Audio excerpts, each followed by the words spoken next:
போலீசார் விசாரணையில் மரணமடைந்த அஜித்தின் வழக்கானது 2:15 மணிக்கு ஒத்திவைக்கப்பட்ட நிலையில் தற்பொழுது மீண்டும் அந்த விசாரணை நடைபெற்று வருகின்றது.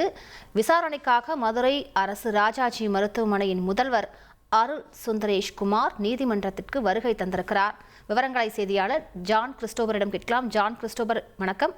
அவரிடம் விசாரணையானது தற்பொழுது தொடங்கப்பட்டு விட்டதா? விவரங்களை பதிவு பண்ணுங்க. சிவகங்கை மாவட்டம் திருப்பூணம் மடப்புறம் கோவிலில் நகைப்பணம் தொலைந்த விவகாரத்தில் காவல்துறையினர் அடித்துக் கொல்லப்பட்ட அஜித்குமாரின் விவகாரம் 2-3 நாட்களாக தமிழகத்தில் பெரும் அதிர்வலை ஏற்படுத்தி வந்த நிலையில் பல்வேறு தரப்பினர் இதற்கு காவல்துறைக்கு எதிராக கடும் கண்டனங்களை தெரிவித்துள்ளனர். இந்நிலையில் சம்பந்தப்பட்ட 6 காவல்துறையினர் இன்று கைது செய்யப்பட்டு மதுரை மத்திய சிறையில் அடைக்கப்பட்டுள்ளனர்.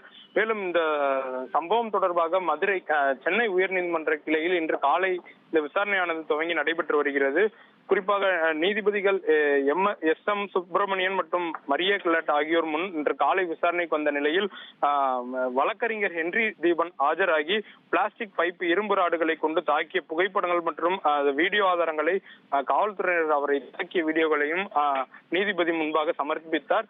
இந்நிலையில் இன்று காலை இந்த விவாதமானது தொடர்ந்து காரசாரமாக நடைபெற்று வந்த நிலையில் நீதிபதி பல்வேறு கேள்விகளை அரசுக்கு எதிராக எழுப்பியிருந்தார். குறிப்பாக அரசு மக்களுக்கு வெளிப்படையாக இருக்க வேண்டும் தானே, சிறப்புடைமையுடன் ஒப்படைத்தது யார், அஜித் 2 நாட்கள் வேறு இடங்களுக்கு கொண்டு செல்லப்பட்டதற்கு யார் அதிகாரம் கொடுத்தது போன்ற பல்வேறு கேள்விகளை எழுப்பியிருந்தார்.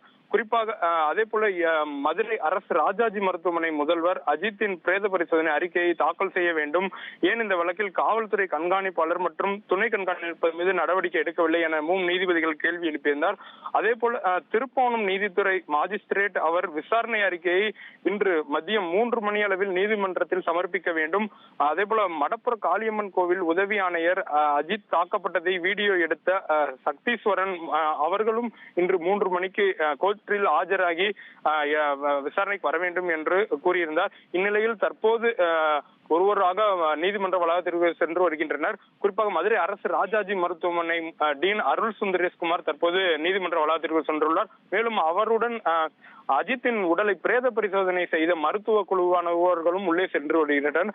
அடுத்தடுத்து ஒவ்வொருவராக வர உள்ளனர். 3 மணி அளவில் இந்த விசாரணையானது தொடங்கி நடைபெற இருக்கிறது. அதற்கு பின் தான் நம்மளுக்கு முழு விவரம் கிடைக்க வரும்.